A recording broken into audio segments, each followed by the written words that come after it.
welcome guys to this episode. The first one recorded for the year of 2026. And we were blessed to be accompanied by the one and only Zayd, our brother, from the TappedIn podcast, but that's not all he's known for. He also does some youth work, advocates for the youth, which is amazing. And he stood out to us and we said, why not? Let's get a conversation in, aligns with us, our mentality and whatnot. The question is, Ali, what was your thoughts on this episode? I think it was great. I think having someone that's quite similar to us in terms of age bracket and I would say some life experiences, because obviously he's got his own experiences that people hear in the podcast in terms of cancer, getting at a young age, and that shocked me. Shocked me. I remember you mentioned it to me about this guy, he's been through this and that. But then when he explains it and going through the emotions, because we just hear it as a side comment, but then this guy is explaining it through his life experience. SubhanAllah, what a test that is. And I think for him explaining afterwards in his life and now helping other people and just not only combating that experience in his life personally, but then also now looking to help other people. Yeah, and I think that's why I love his work and what he's about. Yeah, may Allah bless him. Immensely and continuously. Yeah. For it as well. But that the cancer bit threw me off. Because you hear that on the internet, you see it in documentaries, you see it in videos and stuff like that, but you don't see one of the boys going through it from a young age and whatnot. And exactly. Obviously he touches on it a bit. We won't take away from the episode. But that's the biggest probably thing that I took away from this episode. It was nice to do an episode with one of the boys. Yeah, it was. That was nice. Yeah, lads chat, I wouldn't even call this a guest episode. I'd say this is a lads chat. There was heaps that was we spoke about in terms of mentality. The assumption part was also a nice bit, not taking things personal. Exactly. And also understanding that we can all play a part in terms of community, supporting other people and believing we can start something that can make impact on other people. For sure. And we see it through his work. And some of the awards that he's won and stuff. I don't think we even mentioned it, but it's obviously just a representation of the work he's been putting in. Correct, which is awesome. Talking about the Melbourne scene leveling up, you draw inspiration from things like this as well. So this is nice. But for you guys that are listening, before the actual episode starts, do us a favor, because our producer in the back, who's unfortunately a Liverpool supporter, has mentioned to us that it's unfortunate. Yeah, some would say that's unfortunate. Some being me, has mentioned to us that for the amount of you guys that are viewing the episodes that are not subscribed, it's absolutely shocking. So if you're watching this part of the episode hasn't started, please stop for a second, go click that subscribe button. Don't even click like it, just click subscribe. Give us a comment down below once you get through the episode. If you are listening on Spotify for our audio listeners or Apple Podcasts and whatnot, follow us on there as well. Give us a follow just so we can see the work that we're doing is actually being received. It's nice to know. And while you're there, if you want to be a bit cheeky, send us a comment as well. Put up a comment. Let us know if there are other people out there like Zayd, they have a story, they're interesting, and we can bring on for a let's chat. It's not every day you do a guest, so that was nice. Yeah, no, we definitely loved this episode, and I hope you guys enjoy this one.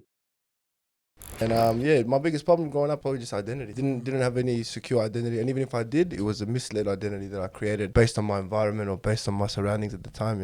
So I had some pretty heavy chapters of adversity, including overcoming cancer, treatment and stuff like that, and custody and just all these minor things along the way. So, but then later on in life, someone's gonna watch this and feel less alone, bro. Trust me, They're gonna watch words or the situations you go through in the time, or even the work you're doing, and feel I want to do something like that. Or if it's something that you're talking to them about, I might have felt like what this guy felt like at a certain time, but look how we navigated it. One of the things that I feel like Melbourne needs, we have resources, we have culture, we have all these things, but we don't have community and collaboration. But I feel like we have a lot of ego-driven stuff in Melbourne, and I just want to strip that back and just if we work together, we can really showcase the culture and skills and talent that we have.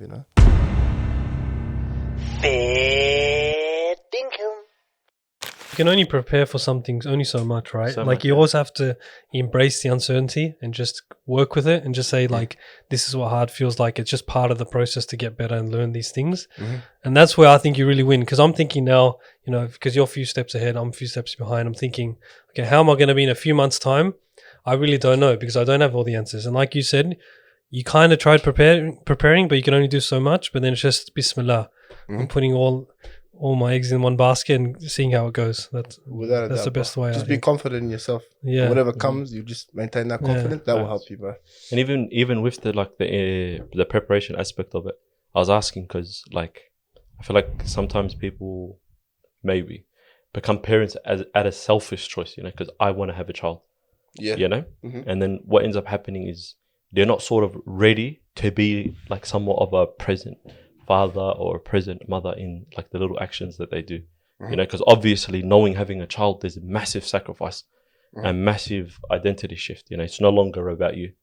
You know, and then when you have a child, then it's like, okay, you're out most of the time, but then there's just a level of like neglect and stuff, you know? And I feel like we'll touch onto this a bit later. We can even touch into it now. Like even a lot of like, I guess, problems in our generation here in the West and stuff, a lot of it comes from like parenting, you know?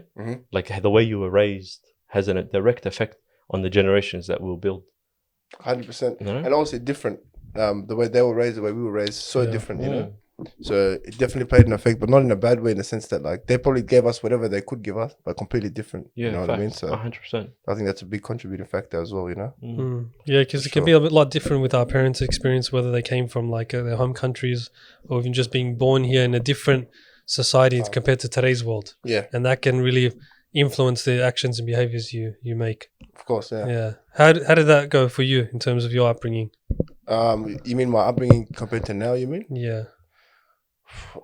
We're going deep on this episode. Yeah. Just, just reframe the question to me. I want to make sure I give you what he's actually So I just want to understand because I'm just trying to understand and like bring context for people listening and understand a bit more about Zayd and, you know, your kind of childhood and how you became the person you are today. Because I noticed like obviously now slowly like youth work is starting to become a bit more popular. Yeah. But obviously everyone has their own story as well and what they want to share with the world. Yeah. and you have a unique story. Yeah, for sure. In some details, just, you know, grew up in Melbourne. This is just a little bit of an overview. In the Housing Commission for most parts of my life. And yeah, my biggest problem growing up was probably just identity. Didn't have any secure identity, and even if I did, it was a misled identity that I created based on my environment or based on my surroundings at the time, you know. And yeah, obviously that led to a lot of mistakes along, you know, my earlier years and stuff. And then yeah, just I had some pretty heavy chapters of adversity, you know, including like overcoming cancer treatment and stuff like that, and you know, custody and just all these, you know, minor things along the way. So I think for me, the reason getting into this work was just seeing all these things that I guess I suffered as well, and noticing the gaps. So the reason why I knew the gaps, because I was probably a part of the gap. I was probably part of the problem for the longest, you know.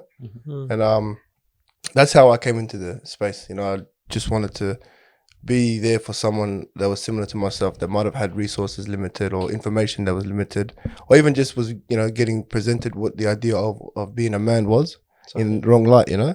So essentially that's how I got in, but definitely it is becoming a very big thing at the moment, you know. Do you feel like you didn't have that in your like your younger life, your young ages and stuff like that, in terms of, I guess, that reaffirmed identity of what it means to be a man or what it means to be Zayd and stuff like that? Obviously, because you're going through that plastic aspect of your life where it's forever changing, you know, you're morphing in different crowds, you're this, that, you're realizing you enjoy different experiences and like whatnot.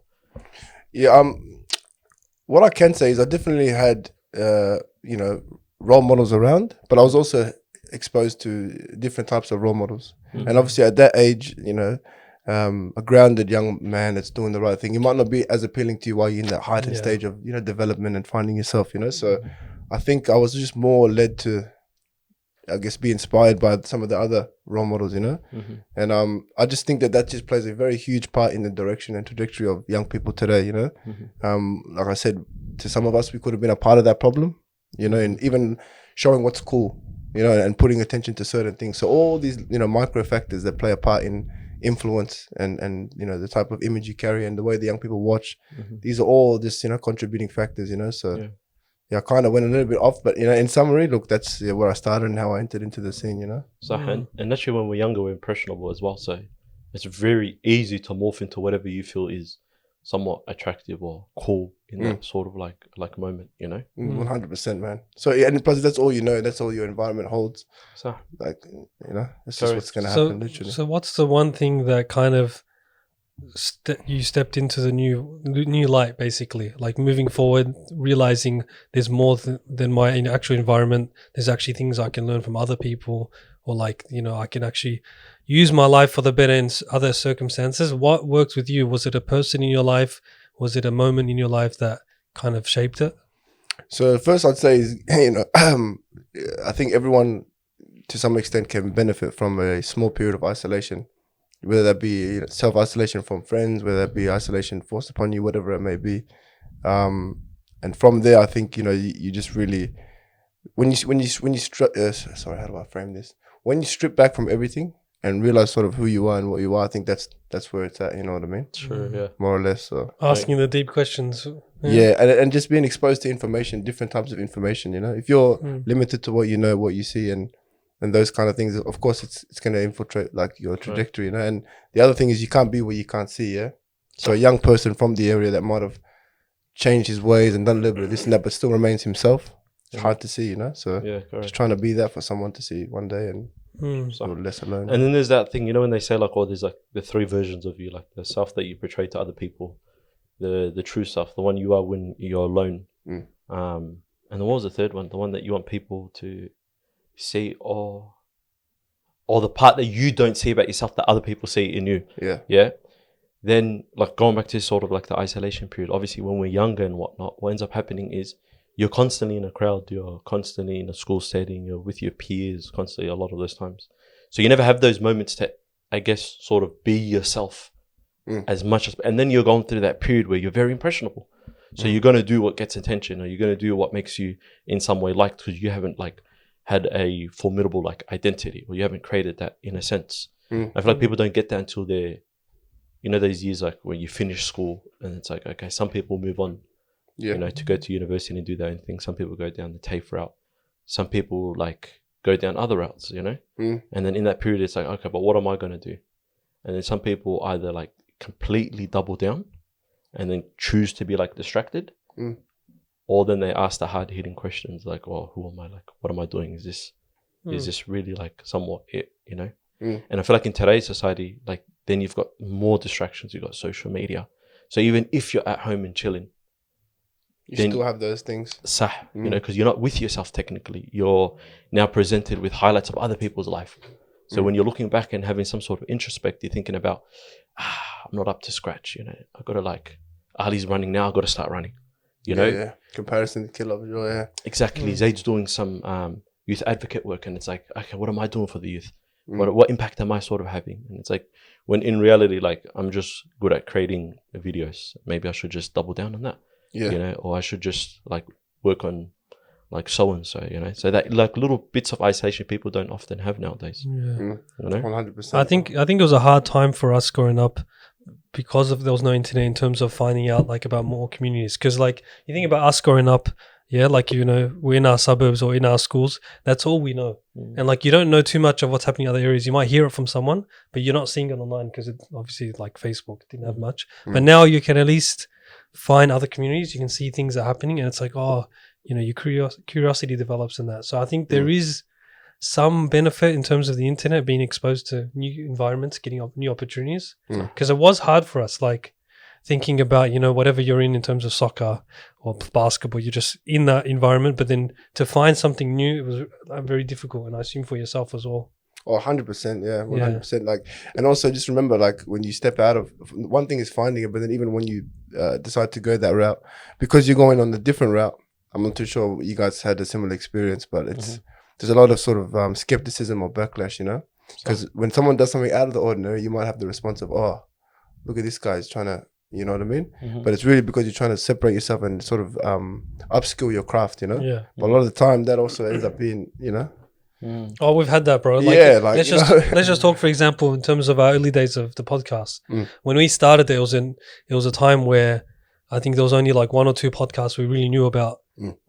maybe not even in Australia, to be honest, from what we knew. In general. And obviously people make comments like, you know, they'll say it's a joke, but then we know it's like, oh, they just don't understand what like our vision is or what we want to do and why we're doing these things. People just think like, oh, Joe Rogan, this and that. Yeah. Like, remember that time? Yeah, yeah. It was It's so not always a interesting. joke too, bro. Sometimes a lot of underlying truth that they're just trying to say in a way, but they can't say it with confidence, so they disguise it in a Correct. you know, Yeah. in a joke and stuff like that. But Mm.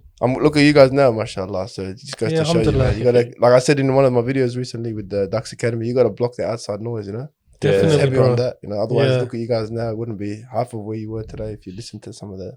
Yeah, it's you know, true. comments I think it's all something we got to learn in terms of wanting to try new things that's quite rare. Like even for example, myself, I got into running, and obviously these boys aren't into it, but they like obviously they got my support. Yeah. Whereas other groups might be a bit different. It's just understanding what you want and your why is the most important thing. Yeah, the purpose Yeah. for sure. Yeah, I Exactly. think I'm yet to hold you to that running stuff too, man. I think Yeah, I might calm have to down, join bro. you If You it's gonna not go too for a far. Hey? Are you gonna go for a run? Yeah, of course, but Nice. yeah, I haven't run for a while, man. But I'm always up for the challenge, you know. You train as well, don't you? Yeah, I did, yeah. I seen there was a video you done with a fight gym or something along those lines. Oh, in Sydney. Yeah, I think it was that one. Yeah. Yeah. That wasn't really me training. That was just Yeah. like highlighting somebody else that's doing amazing things. Shout out to Abdullah Ba in Yeah. Sydney. Legend. Yeah, but I do train. Yeah, I did like a half marathon last year, but Yeah. broke Yeah. my calves, so I probably won't do that again, bro. You know? broke your Traumatized.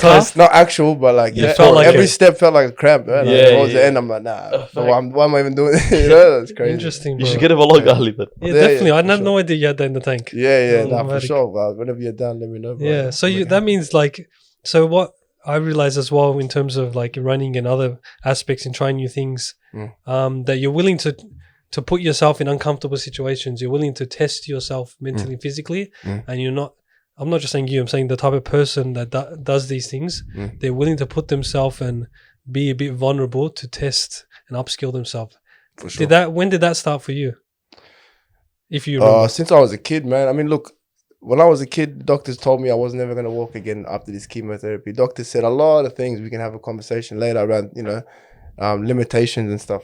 But if you, like, I'm always trying to just, you know, challenge things and break the rules in that kind of context, you know. So when I was young, being told something like that, you know, being able to walk again, I see it as a challenge. I say, game on, you know. I love it. I love it when they How say old that. were you? 12 years old. I did 3.5 years of chemotherapy for leukemia, which is a form of cancer that like sort of forms in the blood. So it's about sort of, I'm not too sure about the process. I think they try and just like thin it through the blood or whatever. But yeah, 3 or 4 years of chemo, and then had a bit of time in a wheelchair.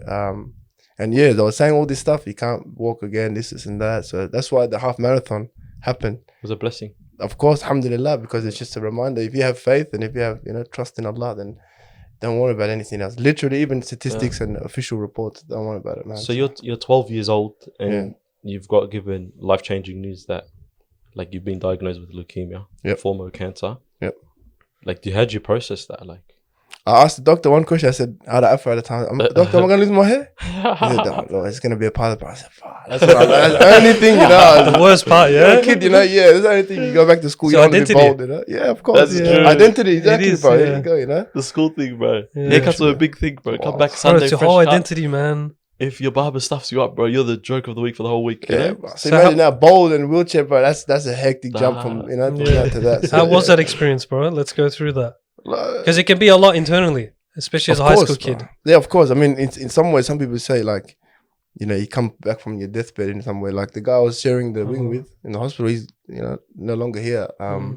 He was a kid too, so Allah yarhamah on that, of course. And like, it just shapes me, man. Like now, it's just like you can't take life for granted. And after you come out of things like that, you know, you know, like, you know, whatever reason it is that Allah subhanahu wa ta'ala has decided for that to be that, you need to now, you know, figure it out and also just, you know, push and live with purpose and intent, not just, you know, fluff around and, you know, wait to the end. So I guess when you have that in your mind, it's like, well, you're always thinking there's something that you're trying to chase. There's always a reason and there's always work that needs to be done. And you're always trying to find it, you know? So my identity now, I think it's definitely been shaped from that, you know, as a chapter in my life, you know, for sure. But I think it's really interesting when it comes to like hair with men.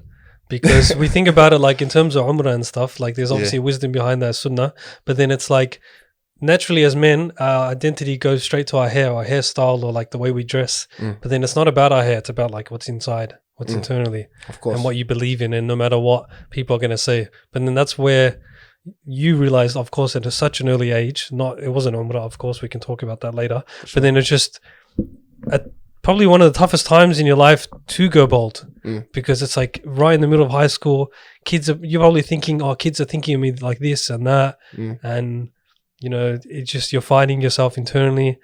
Overcoming that, I can imagine, is just insane. But then there's also the idea that, like, when you're 12, you want to be a football player, basketball player, pro athlete of some sort, you know? Like, you think the world is ahead of you, you know? Like, when I get older, I'm going to drive a floating car, if it exists by the time it reaches 2030, you know? I'm going to have this X amount in my bank account, you know? I'm going to retire my mum, my family.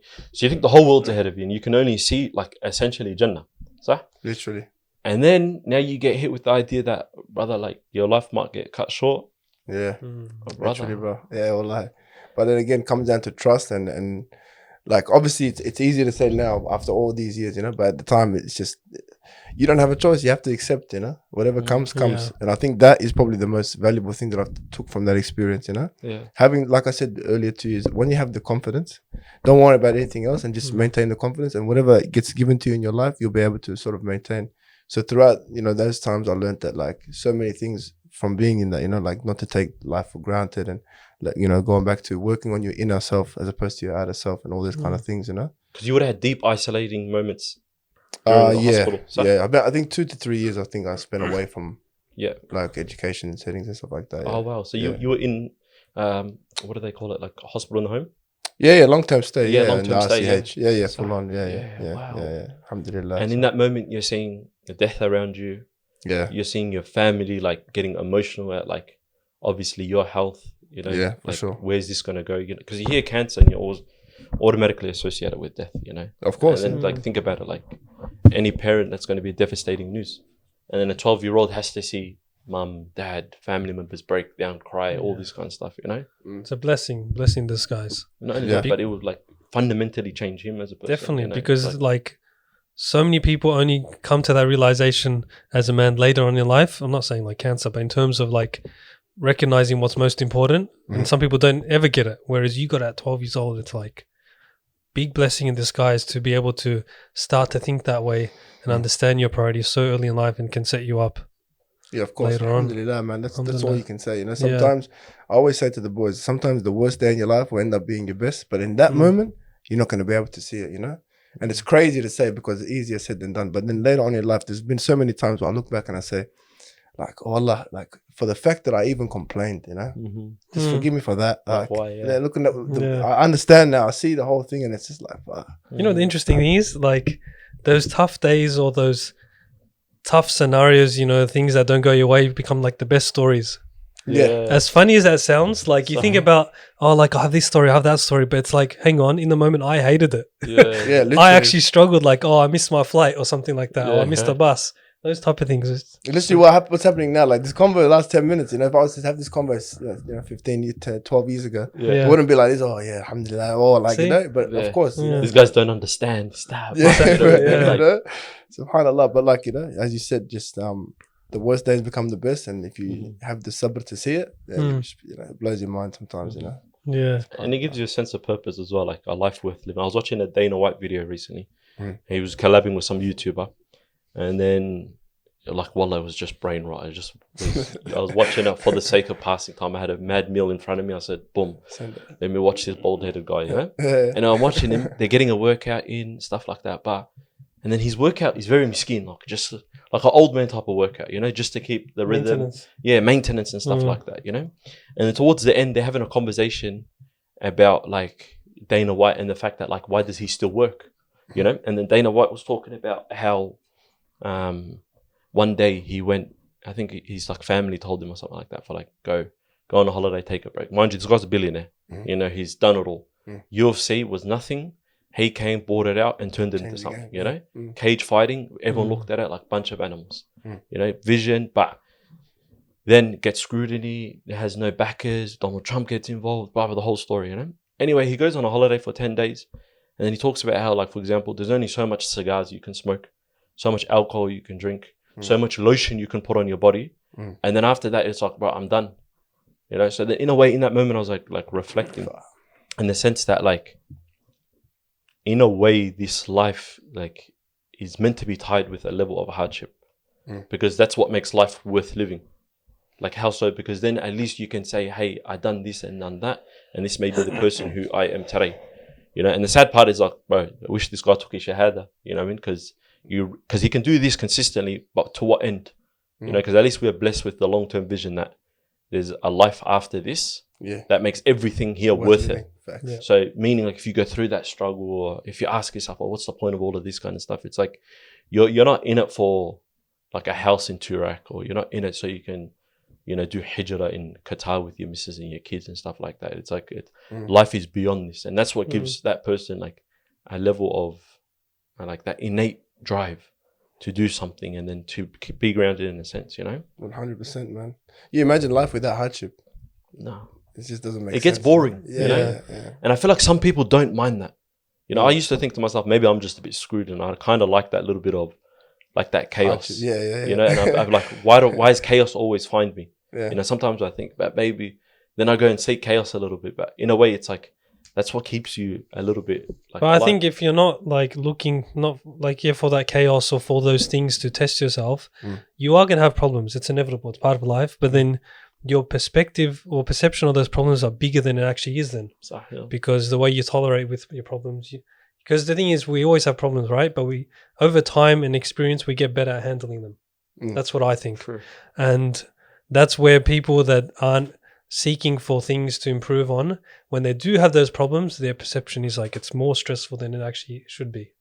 So I think that's why it's so important for us to have that chaos in our life. It's like kind of good chaos, right? Yeah. I would even push it to the extent of saying not to maybe chase chaos, but like familiarize yourself. This is not going anywhere anytime soon. It's going to be around. So the more you can get equipped with it and understand how to, you know, navigate life, you won't even notice that you're being trialed or so many hardships are coming, because it's just become second nature, you know. It's what you've been doing. I think that's the important part, the awareness aspect of it all, you know, because like some people obviously #trauma bonding, see chaos and all this kind of stuff, and then they ask, bro, like, but why is this all like happening to me? And then there's like that lack of like a somewhat self-awareness, you know, in the sense that maybe like if I took control in some aspects, maybe I've just got to accept fate for what it is. This is just what I'm going through at the moment now.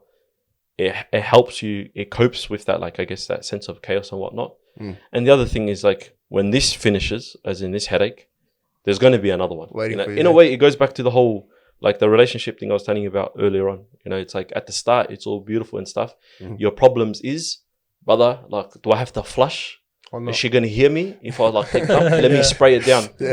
2 years in, you couldn't care less. You know, then your problems become, brother, like, why is she not cleaning her sink? Her dishes in the sink. Then you start having kids. The sink becomes the least of your problems. The dishes that's left behind. You know, like, can we agree on the fact that where are my kids going to go to school? You know, then the parenting styles become like a difference of opinion, you know. What the kid watches as well in their spare time, all these little micro things. You know, it's like it's exactly the same. Yeah, exactly. And that's life in a nutshell, you know. It's like you grow, but then what ends up happening is like, how do you deal with that growth afterwards, you know? Yeah. It's almost essentially like never dealing with the problem as the main thing. Just always dealing with you as like the response to the problem, you know. Always making sure you sharpen how you are as a responder to these kind of things. And never focus too much about the problem. The problem will always resolve itself anyway. That's more or less, you know. So long as you're a person that's grounded and, you know, you're calm or you're collected and you understand how you are and how you respond to these kind of stresses and life's problems. I think that's what you should really focus on, you know. Your response to things more than the actual thing itself, you know. Fun fact, that's what I think a lot of this suicide like comment or whatever. A lot of relationships actually like problems stem from that, like the unwillingness to accept change in a way. You know, it's like, okay, we're not the same when we first started talking 5 years deep in, you know, and then it's like, okay, cool, I might become more religious, I might become less religious, you know, my values of the world change, obviously, because I've experienced like new and different things. But definitely commitment, man. Exactly, you know. More than anything else. But I'm going to go switch at 480 and stuff, yeah? Go for it, man. So obviously, after your young life, whatnot, boom, you start getting into like youth advocating work, you know, mentorship. What gave you that drive to do that, go down that actual path? Probably the mistakes that I made after my younger years, you know, so growing up now in my teenage years and stuff is just getting into sort of crime and the lifestyle of like offending and stuff like that is probably what led me the most to it. I'd say obviously a lot of it's my own actions that led me to some of that things, but like I said, the environments you're in and also the limitation to what you hear and knowledge and that kind of thing, exposure played a huge part for me. And I just think it's an important component to have to any young person's life, to have access to wisdom or knowledge around how to navigate out of these times, because these times they don't last. And from what I've spoken about in this last 20 minutes, it's always been about that for me, navigating out of something else, navigating out of these certain troubles or times and trying to find something else on the other side, so that skill is what I guess I really wanted to just make sure every young person has the skill equipped, or at least have the ability to access that information and that kind of service, So that's where I sort of found myself as useful to be a worker in this space, Can I ask, would you say you relate to, like, if we look at the news recently, a bit hectic, in a way, can you understand the mentality of like the young kids nowadays in terms of like what they get up to in a sense, or do you think they're just like they've gone so far away from like how bad it was back in the day? I think the crime has definitely changed, from and it always continues to change every 2-3 years, like most things do, What I can definitely understand and relate to some of the boys that we're seeing now doing these crimes is the lack of identity, lack of who they are, lack of direction, grounding, even sometimes a lot of time connection to faith. Those are the things I can relate to, and those I feel like are the driving factors towards some of the crime that we're seeing today, So yeah, I think it's like really getting it about that early intervention before they even get to that level, because we can already relate. Let's have a conversation to see if we can, put things in place, to see resources that are available that can set you up on a life that doesn't have to involve any of that, because look, financial gain and notoriety, let's be honest, 2 driving factors, but is there anything really wrong with that? No. What's wrong with a young kid that just wants to make money, bro? No. I think in all of our times we could say that was us, but how you go about that, where you channel those drives and those pushing factors is everything, That's innate in every young kid, or young guy in general, Yeah, 100%. And you can't tell him don't do that. You tell him to be broke and not want to be famous or whatever his desires are. It doesn't make sense, You have to give them alternatives, or you have to sort of, show them different channels to how they can attain that without going down the crime route, when you're speaking to them and because you're on the ground working with them directly, do they admit to you the fact that like I don't know, I don't understand who I am, what am I into, like how did I get there and stuff like that?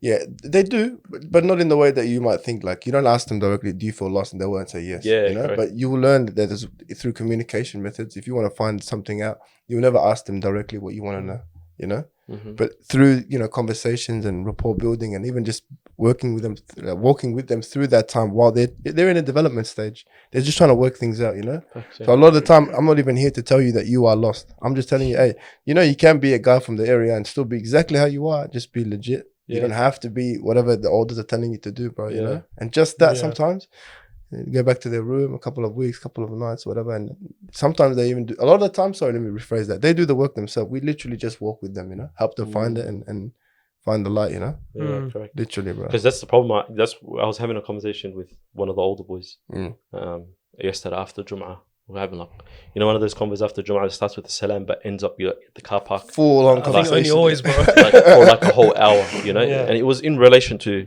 like everything that's going on and whatnot, and it's like how it's progressed to this point, where places are not safe anymore and little things like that, Yeah, for sure.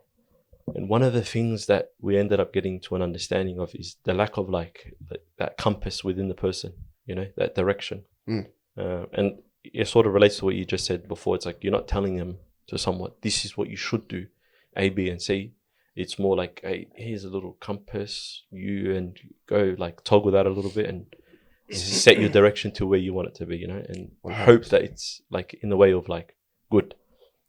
Majority of these youngs don't have that sort of like that compass, like we had that grounding aspect. Like we call this thing in Somali, where it's like there's a level of like sharaf, like a dignity. Yeah. So, and I feel like with Somalis as well, this is a big problem, where like in our generation, there's that double standard of living. You were one way with your parents or your family, and then with the boys you're a different thing. Yeah.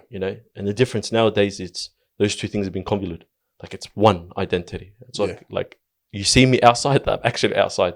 Yeah. You know, I'm inside, I'm actually inside.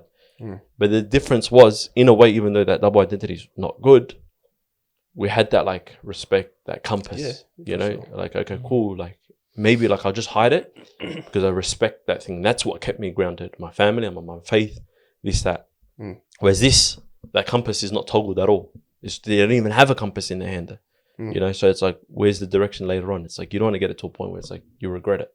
You know? Yeah, but even that is so, you know, if we had compasses and we had the respect to sort of hide things around parents and out of those things, and religion as well being a factor, maybe it's about strengthening those things too, you know, strengthening the young people with understanding of the religion too, and even connection to people in the community of good faith and stuff like that, you know, because you can't be what you can't see, you know. Yeah, fact. So we can say all this stuff about, you know, you guys should do this instead of this and this instead of that, but if us as the older community, if the boys are watching, we're not showing them.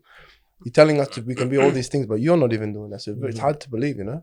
And also, being born Muslim isn't it either. Well, that's a bit, hey, whoa. He's over it. He's over it. Don't clip that. Muslims, I'd rather just become Muslim after, bro. Let me do a bit of crime for a bit. Huh? Pauline Hanson is frothing right now. Yeah, got him, brother. But in the sense that, like, as in the label aspect of it, like your faith, being born into Islam, like that's not the be all end all factor. And like you gotta find Islam as you grow up, and you will find it, you know, because that's just how somewhat like life is. Even me personally speaking, bro, like I would say I've become more religious, even though like I don't really like that terminology, but as in connected, I understand my faith. The older I get, similar to like, for example, when you go reflect on your cancer story, or your young days and stuff like that, it's like ABC and happened for such and such. You realize it's all because of like Ilahi at the end of the day, you know what I mean? Like there was a plan. I thought I was in control, maybe, or whatever. Like I might have been reading Quran, I might have been saying, "Ana Muslim sah," this, that, you know. But when in reality, it's like you got to live it. Yeah. But that living aspect comes with a bit of age later on. You know? Through experience. I had one of the good brothers from Sydney, man. He said something really good to me. He said, "Even for the ones born Muslim, don't you feel like there's a time when you rediscover Islam?" And I was like, fuck, that's a very, very good way to put it, you know? Because you say it like that, like being born Muslim is not it, but what you're really feeling, and what I feel with you too, bro, is that, you know, we were born Muslim, and obviously just as whatever anyone was, but once you rediscover and actually learn like the fundamentals of what it is, you fall in love with it on a new level, you know? And then you apply it to your life really, really. So it's like, you know, we have been born Muslim in our names by default, whatnot, but when you really learn it, it's like a whole new, like re-emerging into the religion, you know what I mean? 100%. So that's what, maybe that's another thing some of, you know, people need. They definitely, the strengthening aspect of it as well. Like that's why I even say, I have this conversation with like Lovin all the time. I tell her, in a way, like I tell her all the time, Allahumma barik, shout out to you, you know, and your name got mentioned as well. Like even shout out to the boys, like even Roger, Hanad and stuff like that. Shout out to the boys, TV. Because like in today's day and age, a lot of people do things for the sake of just doing it, you know? And fair enough to them, you know? Sometimes you got to be in the motions to discover why you're actually doing this, you know? And then there's some people that just do it, and then what ends up happening is that level of, I guess, ihsan, or like that excellence to do it to the next level, above and beyond, you know? You're working beyond the 9 to 5 hours, you know? Like I've seen you, but you're just on a call before, you know? Working. Does that make sense? It's like you're probably not on the clock earning dosh for that. But in a way, it's like because you're invested. You know, and most people actually don't have that in their lives. You know, there's like that sense of purpose. But then that purpose or that blessing is in two aspects, you know. It's because you're working, but not only that, you're actually in a way giving back and helping people, you know. And it's like, like you don't realize the benefits. Like I will even envy teachers like later on, you know, when they get older and stuff like that, and they come back and they say, "Hey, you actually had an effect on my life." You know? It's priceless. That's correct. Priceless feelings and stuff like that. I feel like in the industry, some people are just in it for the sake of, hey, I'm trying to help people. Whereas other people actually have like an effect, you know?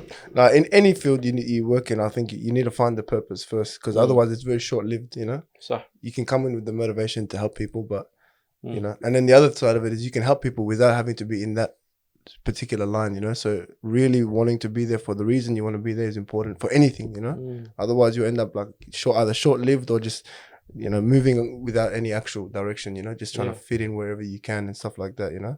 100%. I think that's a very good point to make, man. But And you'll be short in your work as well, you know, because in your work, you're not even going to give it 100%. you're not passionate, yeah. Yeah, you're not passionate. You know, there's nothing better, than being passionate about what you do. That's a blessing in disguise. Not many people actually have that, you know, to be able to get up and work, not because you're working, but because you actually want to have a change, have an effect, you know, see a difference in society, in yourself, in the people that are actually like somewhat like around you, you know. And also That's- build. Sorry, bro. I was gonna say, just like even building things for the community. There's a phase in your life where it's like you think to yourself like, oh, I wish my community had this. I wish my community had that. But then it's like you gotta ask yourself, why can't you do it? And that's why are you wishing? Exactly. And it's like when you do create something, or you are part of something that has been created, like a close friend or something, then you start to realize, hang on, I can play a part. I can do something. I can make an impact to other people. Because I think a lot of people, even like to my age, late 20s, they really think like, oh, I can't make an impact on someone. They don't say these words, but you can just tell the way they are, the way they hold themselves. Change. Exactly. Not confident in the way they hold themselves or the changes they make. And that's where it's like, you do understand everyone can make an impact.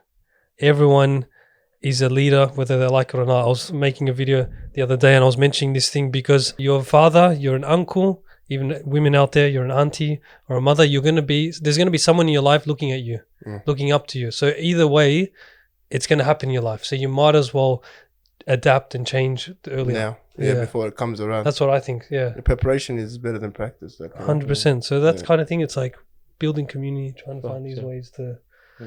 How do you find, I was going to mention in terms of community and stuff, like even documenting these things, not just for yourself, but to be able to share with other people with your youth work or the building communities and seeing people change over time. What do I think about it? Yeah, like how do you find that in terms of documenting these things? It's the most important. I think documenting your life is very, very important for heaps of reasons. And like you said, not the aesthetic reason, but well, for so many reasons. Look, one is going back to what I said earlier, you can't be what you can't see. So showing the boys that I am very much who I am, but I'm still doing the work that I do, meaning that I don't try to overcompensate or change my personality to try and fit a certain lane of thing, but I still do the things that I feel good in my heart. So you can be both, you know. That's the first thing. But the second thing about documenting your life, like you want to make change for your body or for, you know, for financials, you always collect data. But when we look at our lives, we don't collect the data. You know, we want to change these things, but I feel like when you document your life, you're documenting mistakes, you're documenting lessons, you're documenting success, you're documenting truth. So these are all things which you can look at over yourself and look at over time to even recognize patterns on yourself. You know, so the more, I guess, essentially, the more information you have, the more you're going to be able to, you know, move around and upgrade and move things around, you know. And the other side of it is, like with the content even you guys are doing, it's like, what I love about it is, yes, it's all good for your documentation and stuff, but then later on in life, someone's going to watch this and feel less alone, bro. Trust me, you know? They're going to watch the words or the situations you go through in the time, or even the work you're doing and feel like, fire, you know, like, I want to do something like that. Or if it's something that you're talking to them about, they may, I might have felt like what this guy felt like at a certain time, but look how he navigated it, you know? So, like, there's so many benefits that can come from That's a powerful point, bro. Yeah, it's man. Actually a powerful point. You don't know the impact that you can have documenting your work. Nah, man. And also, I'll tell you what it ties into as well, because, like, I don't know if you guys relate to this feeling, but everything is a constant go, go, go.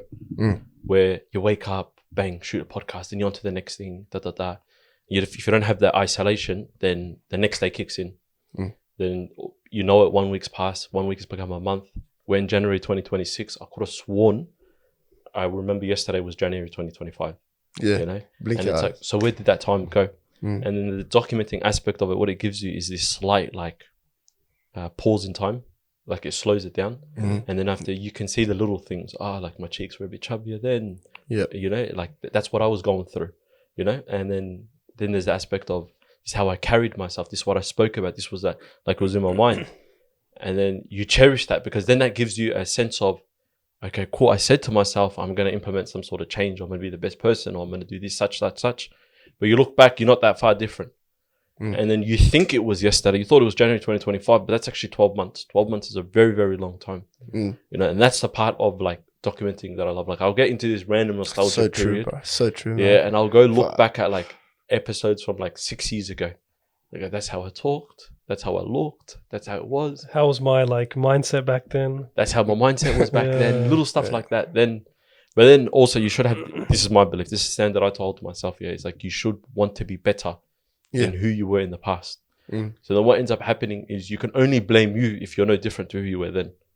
And there's no excuse for that, you know? Yeah, 100%. Getting better every day, one by one. But then, you know, just also having the understanding too, you know, of just like things in its own, you know, respected right and respected time, you know, No, facts. without a shadow of a doubt, bro. But that's also the beautiful thing in like trying things, like we're talking about, like upskilling yourself, you know, new challenges, trying new things in general in life. It doesn't have to be like monetizing. It can just be for out of your own interest in experiences. And then you look back, it's like, man, I did try this, I did try that. And I've learned so much, I've come a long way. That's where I think we're slowly losing that, especially as adults, of trying new things or putting yourself in a situation where it's like, I don't know what I'm going to do here because I've got no idea, but let me just give it a go. And then, what do you think we're losing that to? Fear? I think it is fear, like putting yourself in a vulnerable state of looking bad, looking crap at the start. Because anything you do at the start, everyone's crap. Like everyone starts from zero. But then you're going to, depending how often you do it and how much you take your feedback on, is how much you improve. Like you can say that in terms of content creation. You guys know that with podcasting as well. So it's like, I think as adults, you kind of get comfortable and you don't want to be perceived of failing, so-called, or looking bad. I think that's what it is. And that's what it comes down to. I think really just working on, is it worth that perception of failure and avoiding that? Or am I going to overcome that and ignore the noise and see past it and try those challenges and improve for the better? And usually you guys can speak to this more than anyone. The outcome is far greater than whatever you were dealing with in those early days. See, there you go, man. That's why everything good comes out of something that has a sense of like delayed gratification.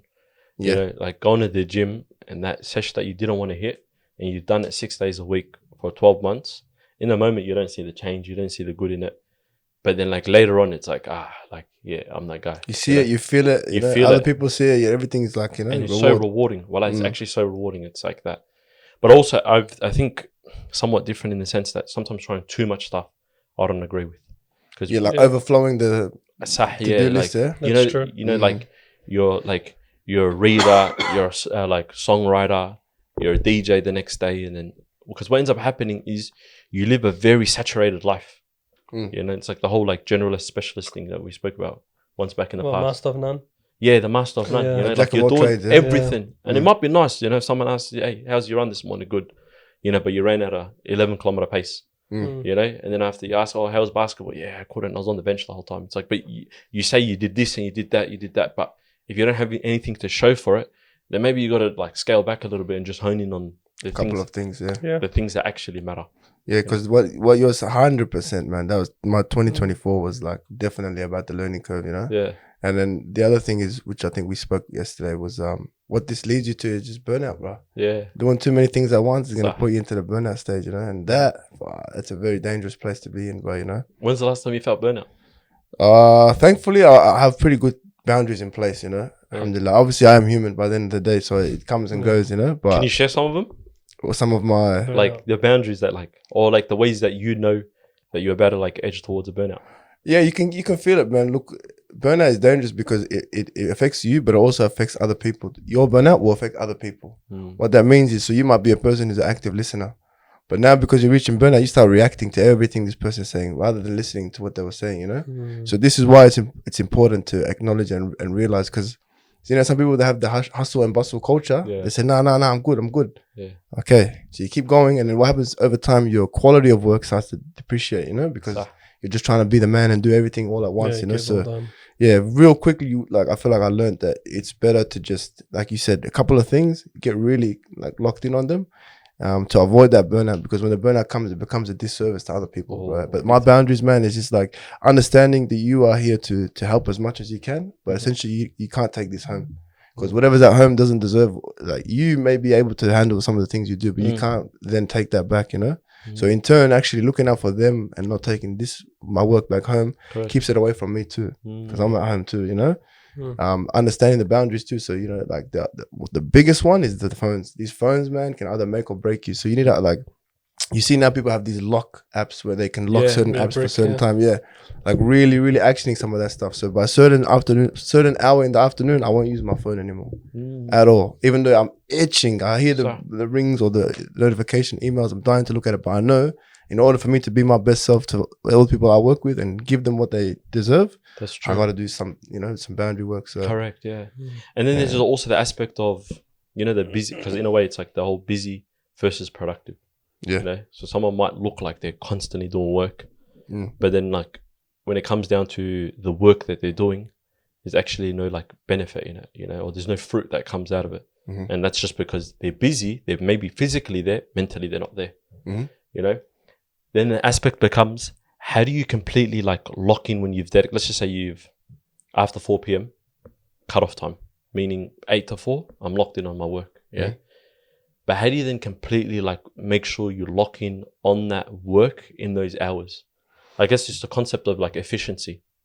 Yeah, it's hard, bro. Like it's easier said than done, of course. Yeah. And I'm not gonna to pretend that like I'm A1 with it. Of course, in human, we're all human. We all get things wrong, But one of the good things that help is before you engage in that kind of stuff, so understand your body and your mind are two different things, So when your body is overwhelmed, switch on the mind and disconnect from your body, and when vice versa, So if I come back from work and I need to lock in now and whatever, but I have this overload of stresses or whatever, because we're human by the end, Yeah. But if you go for like a vigorous training session or maybe Ali type level running, then now what happens is now that stress has now transferred to your body, so your mind's more clearer, So doing that, I feel like has really helped me to lock in for good periods of time to get like solid work blocks done, But also I don't go for more than like an hour. I try and get some solid work done up to 50 minutes, and I take my off time and I come back to it. Yeah.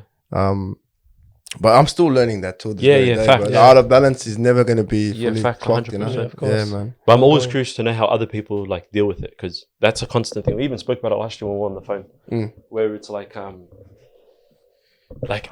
didn't even know about this concept of burnout. I didn't even know I'll go through burnout until like in the moment when you realize that it's like, okay, like Frustrated, yeah. Yeah, you're frustrated. You're neither here or there at the same time.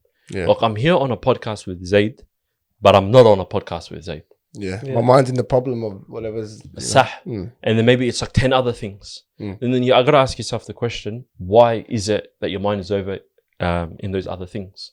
Then there's that self-accountability aspect. It's like, okay, when you are there, how much time and like intention are you giving to that one thing? So for example, like let's just say you're kicking it with your mum. Yeah. Like, are you giving her that you're 100%? So then later on, she's not nagging you.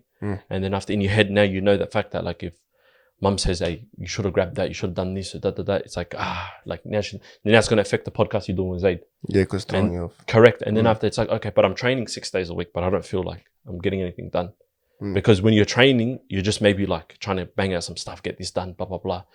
And it's that constant, like that cycle of chasing after something, when in reality, you just got to like somewhat scale it back and give everything the haq that it sort of deserves. Yeah, and I guess it goes back to the whole thing of like living a level of like an intentional life. Yeah. It's like when I do something, I actually want to do it. That's why the whole like specialist thing, I haven't seen sort of benefit in my life. It's like in my, like one of the things I was going to ask you this question as well, you can add on to it. Yeah. But one of the things I said to myself in 2026 is I'm not going to try and add on anything that's like completely new.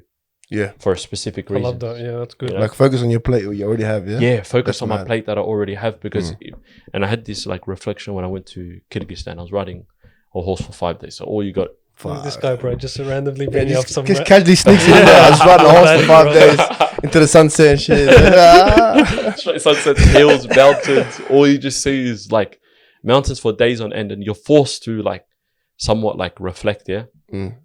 And one of the things that I like said to myself was, what in my life currently am I doing that I could say I'm 100% proud of? Because if people were to say to me, or like, who's Abdulli and stuff like that, they say, oh, he goes to the gym, he does this and he does that, blah, blah, blah. But how much of the gym am I giving 100%? Am I beast? Nah. My work, how much of 100% am I giving it? No. Podcasts? No. Family time? Am I that present? No. Boys, like, so then in reality, then the question is like, why? Then maybe you got like too much on your plate, because you're trying to focus on everything, be everywhere, do everything, when in reality, you're nothing. You're not doing anything. You know? It's so true, bro. What are your thoughts on that, man? Because I realize as well, like, I remember obviously the first week of 2026, as it goes with content, there's all these videos about new year, new goals, how to set your goals, all these kind of things. And I realized a common trend with people and even myself at times thinking that the new year's here, I need to add goals. I need to add more things to my life to make it feel like I'm upgrading. But then it's more of like realignment, giving it opportunity to understand what my priorities are. And like you said, not taking something on if I don't need it in my life, if I'm not going to prioritize those other things. That's why I loved when you said that, because it's something I'm doing as well. And it's always good to hear more people prioritizing things rather than just keep adding, because we live in this world where we want to keep adding and it makes us feel good. And we can tell people, oh, okay, I'm doing A, B, and C. MashaAllah, you're a busy man. You're doing so much. But it's like, am I really doing it 100%? Because, sorry, it's a global thing as well in today's world where we struggle to focus. And like you said, when you're speaking to your mum or speaking to other family members, like these people deserve 100% attention, especially wives, especially our parents, man. Like they deserve 100% attention. So we're not actually stuffing ourselves up, but the people around us that love us. And that's why I reckon it hurts the most and we don't even recognize it.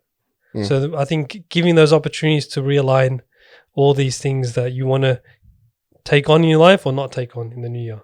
I think that's what is most important, which I've recognized and I've started to implement with the community I'm trying to build, trying to tell brothers about this, you know, bringing things on and understanding that your focus means more than just yourself. So, yeah. And the effects has more than just yourself too. Which is insane. And in a way, you're doing a disservice to yourself, you know, because in a way, you're not going to be the ultimate Zayd.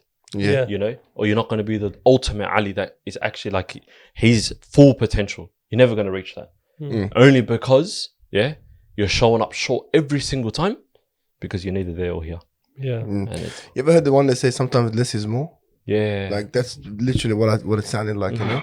And I think I'm very similar to you in terms of like goals for this year. Just it's like focusing on depth more than the distance, like trying to get to a place or trying to get all these things done along the way. Just make sure the quality of it is there, and then I think by nature everything, like your goals will come out of that. If you align yourself as what you said, then goals just evolve naturally from your alignment, you know. It's not about writing tasks or adding things to the list. That's why I'm pretty much with you guys 100% about getting what you've already been doing last year, just doubling down on it and exactly sharpening the edges, you know.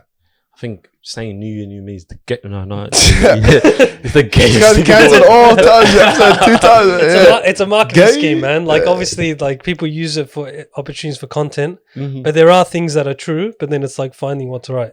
And that's the problem. You get sucked in. It's like I'm watching all these videos. I feel like I'm achieving my goals now, but like, how are you really going about it?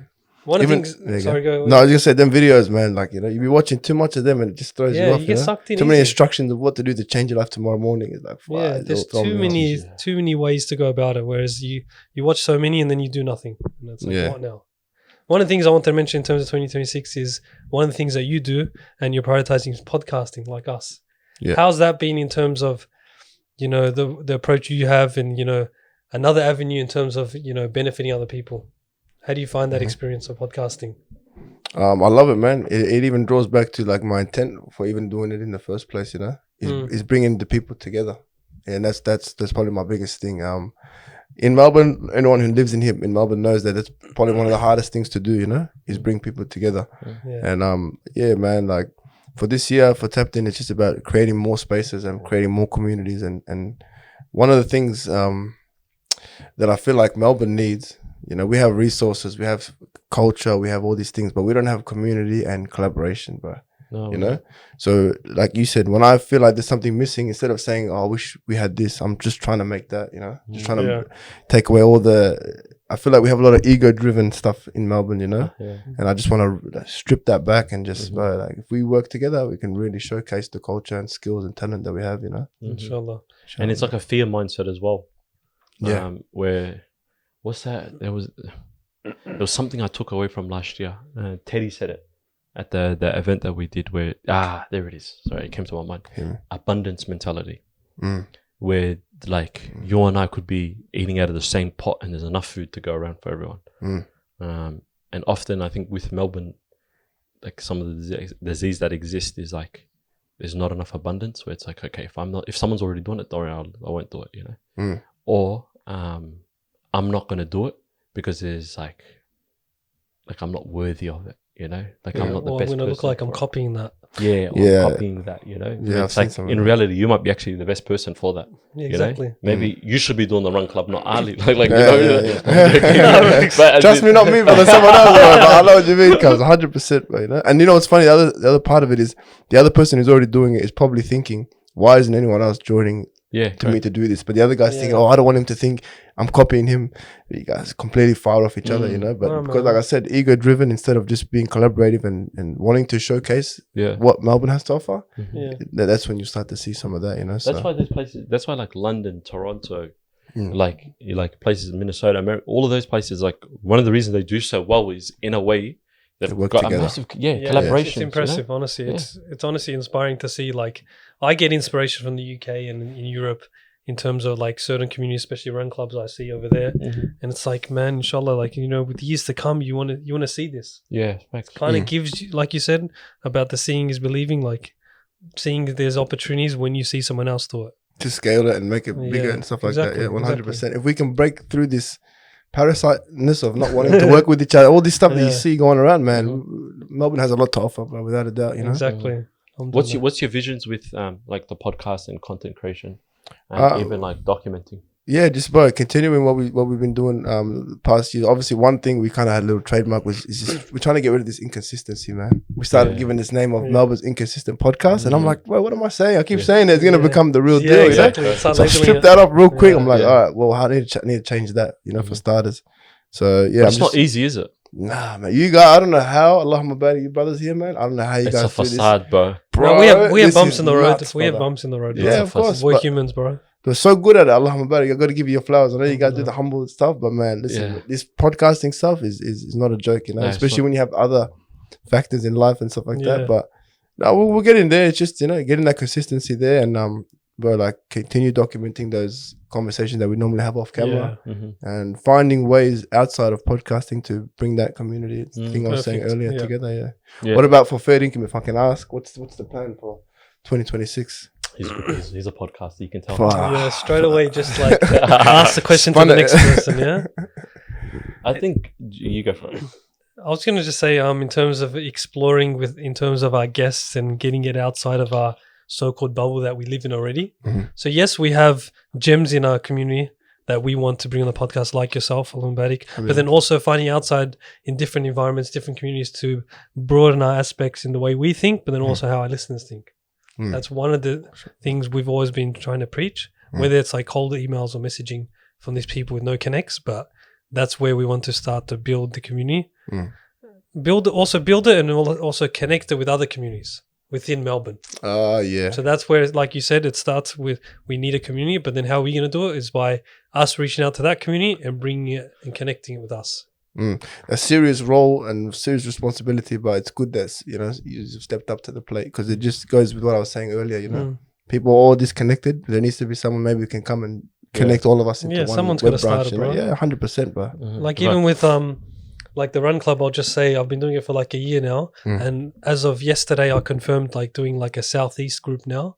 I got one of the brothers reach out to me, and I thought to myself, like, man, so many brothers are waiting for this. Like, I'm seeing the comments. There's like 30 people in the chat, so I'm thinking all these brothers are waiting.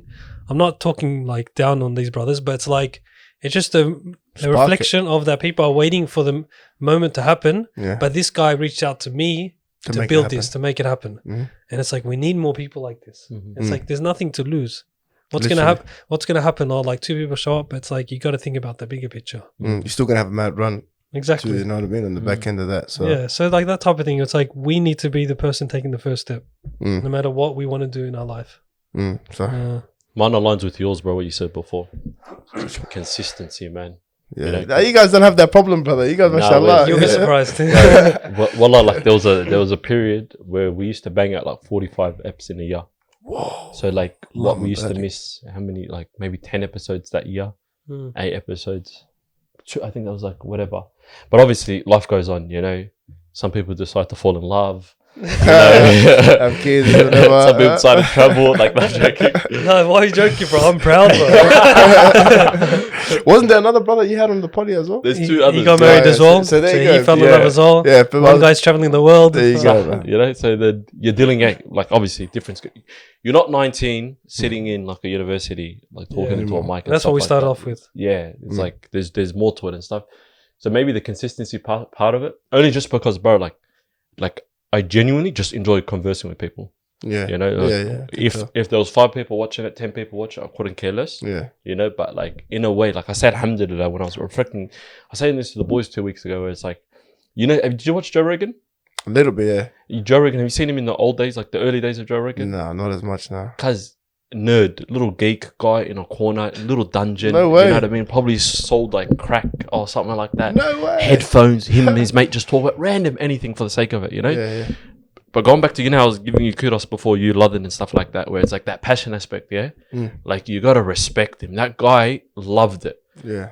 And Love the game, yeah. he loved the game, fam. And look at him now. Mm. You know, he has the biggest podcast in the world. Yeah.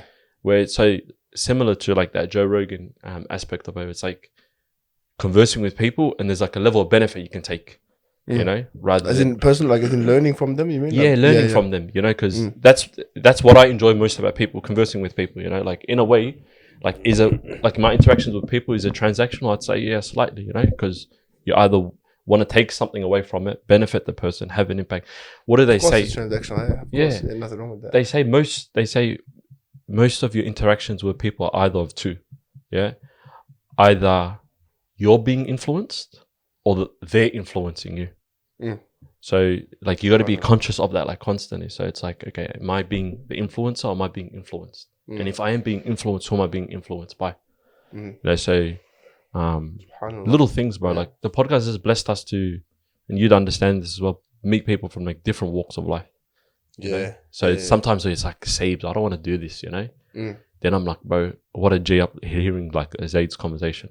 Makes you want to do something you can apply differently. And same for me, like when you hear convos, it's not necessarily even what they're saying to you or what you're saying to them. It's while they're saying that or in saying something else, something you can learn that you can apply to your life to better it. Yeah. By all means, bro. Why not? And I'll be honest, actively, I'm out here doing that all the time. Like, Facts. when you said run club, I think to myself, when's the last time I went and went for a run, you know? Yeah. So it's in the things you say to people that sometimes spark that, you know, to the transactional thing you were saying too, you know? Yeah. I'm curious to know something, yeah? Yeah, in the field of work you're in, what would you say was like the hardest time or hardest day that you've ever had? Working in the field that I work in now. Yeah, because it's not like a typical field where you like, and I've seen London and stuff like that, you know, it's not like you can just shut off the second it hits 5 o'clock. Yeah. It's mentally taxing, emotionally taxing. You know? And then on top of that, there's a 2-part question. It's like, how do you sort of find that divide where it's like, okay, I'm working now. Whatever happens there, is to the boys that I'm with or my family and stuff like that, you know? Good question, bro. I think the hardest day or the hardest moment working in this career would probably be a time when, you know, I was working with a young person and, you know, like I said, in development stage and progressing, you know, we're getting towards the identity or what's the word? Like we're getting to his skills, right? But then due to the factors of maybe family dynamic or, you know, obviously while we're still working with these people, you got to understand they have also like a whole. So I'll give you an example. It's like, imagine you're teaching someone how to box, but as soon as they walk out of your session now, there's this whole world of professional boxers waiting for them. They're still learning just how to understand, how to navigate, you know? Yeah. So what ended up happening, like I said, you know, 7 months of really good progress or whatever. And unfortunately, by the time, you know, we almost got to, you know, locking in that identity and building some of the foundations of his life, those factors caught up to them, and unfortunately, you know, they don't get to see their potential, you know. And it's hard, you know, especially when you know a person, you grow to work with them, you grow to, you know, like you have interests around that. Not easy, bro, you know, and some things you have to just learn to accept because they're unchangeable, you know. So that's definitely a hard thing to carry. And how I keep it separate, man. That's a good question, bro. You know, just gotta do it to them. Yeah, man, do it to them, but also like go as hard as you can, you know, as hard as you can to the point where you can't. Then you'll feel much better about turning and focusing on other things in your life too, you know, because you do grow this sense of responsibility, but it's not control. So you can't control the outcome of these people. You can't control the actions of them, but you understand that if you live into your responsibility, it's easier to accept some of those things, in the worst case scenario and stuff like that. That's so interesting, bro, because I can relate to that, man, because I'm a high school teacher. Oh, mashallah. And like I know the feeling quiet, of sports teacher though, so I just tell them I run marathons and then they give me that. They love it. Everyone loves the sport teacher in school, you know that, bro. The teenagers, they see me on like TikTok and I'm like, oh, you run a marathon? How do you do that? Ask your numbers and stuff. How long you talking? Thank God they don't, because I'm not that fast, bro. But then they think, man, this guy's a machine. But like what I was thinking is like, you think to yourself, man, like I have all the answers you need. You're looking at the person in front of you. But then for them, obviously they have a different mind, different brain. So it's like they're going to understand things through different experiences.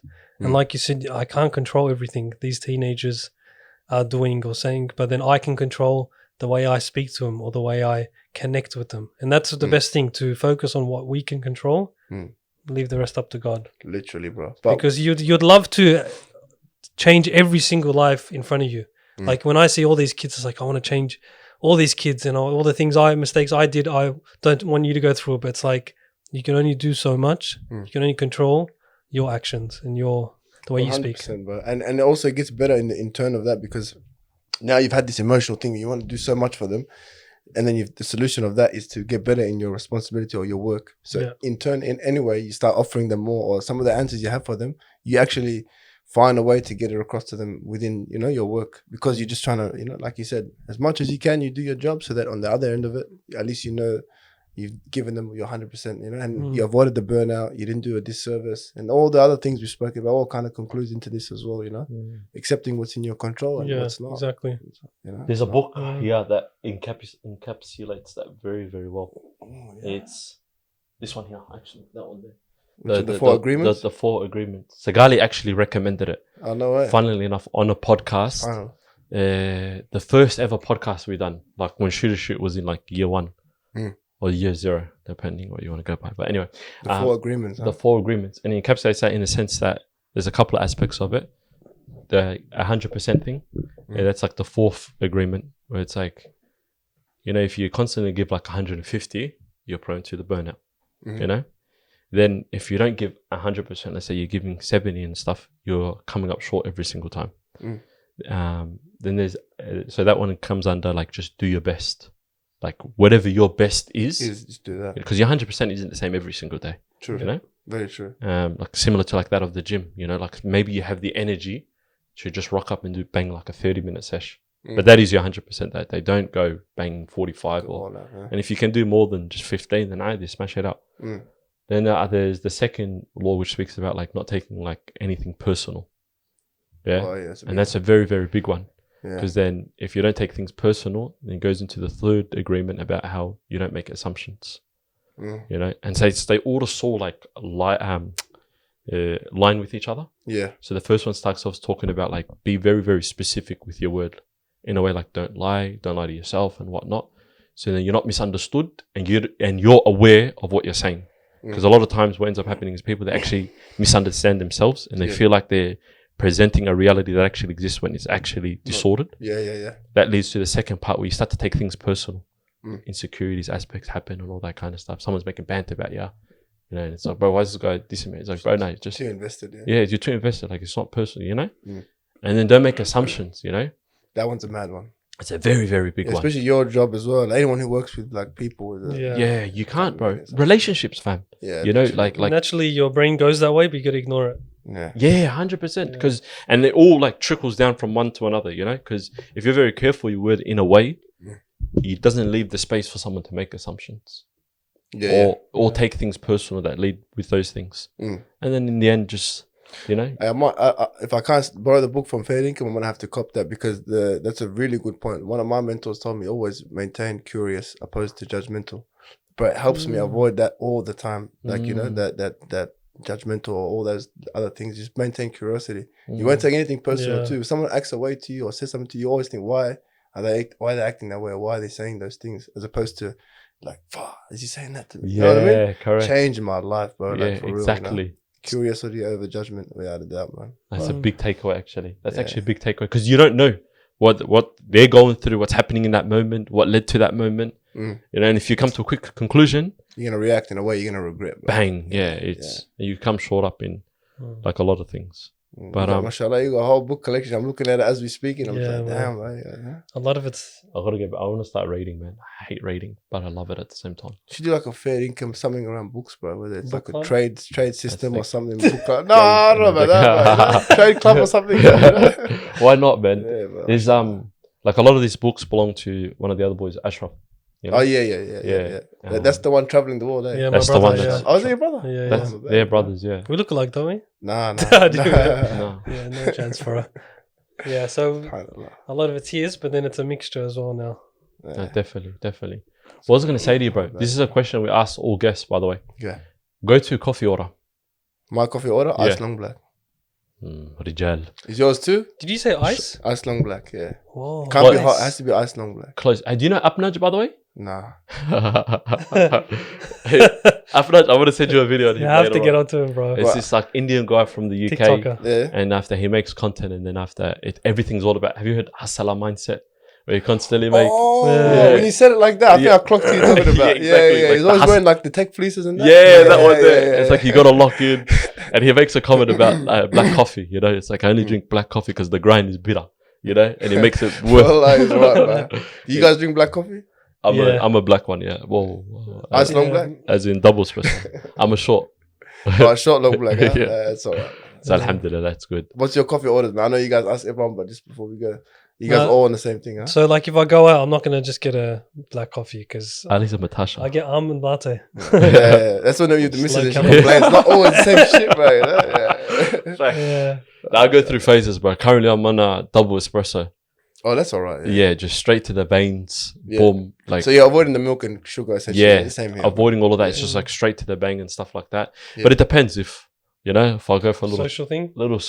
cheeky one. Well, I'll tell you one thing. I'll leave it with you, You know the brother, the Akhi, Jake Matthews? Yeah. So we went Umrah together, yeah? And the one thing I'll never forget, he said to me, he goes, he went on a fight camp with the boys in America. So he had John Jones and stuff all there. And he said, when you put too much milk in your coffee and stuff, I don't know more or less, but I think the liquid or something gets caught too much in your airway, and you start to become less performative in your cardio, so to speak. So yeah, just not trying to throw his off coffee orders, but hey, he said it. He's the fighter, not me. Since that day, I've never had any, So. Bro, tell us about your Umrah before we wrap it up. By the way, how was Umrah? Oh, bro, you know, I love talking about Umrah. First time? Yeah, first time, bro. Yeah, Oh, buddy. you can probably tell, bro. I'm buzzing, life-changing experience, huh? 100%, bro. 100%. Change everything, man. Perspective, strip back everything, and you realize without grounding, success doesn't mean jack, Nothing, bro. yeah. Nah, man, you don't want none of it, bro. I'm always curious to know, yeah, how did like Umrah come to you in the sense that like everyone gets invited, you don't just go. You know, it's not up to you and stuff like that. How did it come to be, or was it just like in the spur of the moment, spontaneous? SubhanAllah, bro. I wasn't even in this field that I'm in right now, bro. Yeah. I just recently sort of started my journey of, leaving the lifestyle and whatever. So I left custody and then just grinded night shift real hard for like a year. At the end of my first year, it's coming to the end of the year, I just said, what am I doing? Like, I want to do something like meaningful. I'm just grinding, Check the bank account. SubhanAllah, I had enough, and I seen the Al Haramain travel posting the thing, and then it was impulsive decision, but and everything just started flowing after it. So I was like, yeah, sweet. Passports came in time. Everything came in time. It's So meant to be. it's meant to be, man. Meant to be. So Yeah. best time of my life, bro. Hanging to go again. Bro. Have you guys gone recently? Yeah, alhamdulillah, I've been a few times. I took my missus last January, Legend, bro. which is amazing. Yeah. But it just gives you the opportunity to reflect, because the perception of time is a lot slower as well. Because you don't have I don't want to say baggage, but the responsibilities back home. Yeah, You kind of forget about it, to be honest. Yeah. If For that you're 2 not weeks getting or phone calls enough, you kind of forget about it in those 2 weeks. But then it's also when you go to Mecca, like you see the beauty in the chaos. Yeah. And Mecca specifically, yeah. yeah, especially because Mecca is more chaotic, but there's beauty in it, of course, because there's more valuable reward to it. Yeah. So. And I guess you kind of feel all the other cultures in the world coming all about just for one reason. So the lesson in that is deadly too, Yeah, Goes to show. One thing I always ask the boys, well, I have my answer obviously, but Mecca or Medina, Like for a medium term stay, what would you go Medina. Medina. Without Easy. it, everyone probably had Yeah, the same answer. I guess, 100%. Yeah. Some people said Mecca, but I think majority Medina. Yeah, Like yeah, my yeah. brother lived there for a bit as well, like 6 months. What do you say? He's, we'll have to ask like him, obviously, like once you get to ask him in person, but I'll say what he said. And I stayed with him for about 10 days. Oh, inshallah. Unreal, man. Hectic, Like it's just amazing. It's obviously more realistic and more livable in a way, but it's just like such a beautiful place to be around. SubhanAllah. What did you take away from Umrah? The first thing I said earlier, which is without having any grounding or connection to Allah, none of these things that we've spoken about ends up having any value at all, you know? That was the first thing. And the second thing is like, you know, going back to what we spoke about earlier, being born Muslims and then raised up in the areas of Melbourne, like you hear stories of things through the religion or like things that have happened in history, you know? But then when people like me who are born here, never seen anything else other than, for the most part, seeing things in real life. So, you know, this particular story happened here, and X, Y, Z, and these things. So it brings the reality to life, you know. Yeah. And that's why, going back to what I said about the rediscovering the religion, I think that's around the time when I'd say I rediscovered Islam, you know. So yeah, that was on your journey, yeah, and stuff like that. And going on your first Umrah with in a group setting. Best thing as well, bro. Yeah, like, highly advised, man. Like the buzz, like it wouldn't be the same if you went on your ones and then you just popped up there and stuff like that. It's like that buzz that you get. It was like one of those like life, not defining moments, but those memories that just like get etched into your brain, you know, that you can't ever get rid of. Yeah, low key, it's good for if you have insecurities around Arabic too. It's good for you, bro. Like you know, having them help you out and that and stuff like that is good, you know. And shout out flying, brother. Yeah, you know? Shout out Muhsin and the boys as well, you know. Yeah, 100%. And you realize when you go there, I'm not sure if you had that experience as well, but you realize what a blessing it is to be able to wake up and start again. Yeah. Say it again. Yeah, the blessing of waking up in a new day and starting again, with like in terms of repentance, like starting fresh, having the ability to start again, repent, and have a fresh start. And we have Sometimes this every day. Prayers, bro, between prayers as well. Like that kind of thing where it's like we don't think about this enough. Sometimes we dwell on the things we do in the past, you know, the labels we have for ourselves, the stories, but it's like we can start again. Repent, start again. And you can keep doing it no matter what the outside will say, ignoring the noise. And that's what's beautiful. 100%, bro. Yeah. Without that, who knows where we'd all be, you know what I mean? Exactly, bro. Yeah, bro. Any plans for Umrah this year, boys? No, it's not in the budget, bro. Yeah. I'm a kid, bro. I hear you, bro. Yeah. I'm banning myself from traveling. So no more horses in the mountains. No more for a while. In the mountains, What about yourself? Similar to what happened when I went to Umrah. Just see what happens. I don't have any plans, but neither did I for Umrah. So. No, Zayd. Honestly, bro, appreciate it. There's a lot of gems dropped on this episode. Habibi, bro. You know, appreciate you guys for having me, man. And time passed, bro. We got to run it back. This is a thing where, because even there's other like subtopics that I want to touch upon that we didn't do in this episode. But if we did it, then the episode would just be too long and stuff like that. No, fully, of course, man. So we'll definitely run it back, bro. Appreciate you for blessing us with your time. Just for the audience, where can they find you? My personal is Zayd.au. The Instagram page is TappedIn Melbourne. Same for the YouTube and all the other social media platforms. And I just want to give my flowers to these brothers here, because for those who don't know, the podcast industry in Melbourne, you know, was these are the pioneers, you know. So we've got to pay homage, you know, pay respect where it's due, and you'll see a lot more of these guys. I think, inshallah, bringing all of us Melbourne people together. They've stood up to the plate, so inshallah, even TappedIn and Fair Income will be doing some stuff. 100%, definitely, bro. Yeah, without a shadow of a doubt. You guys know the drill. Like, share, subscribe, and comment. And without further ado, we'll see you next week. Peace.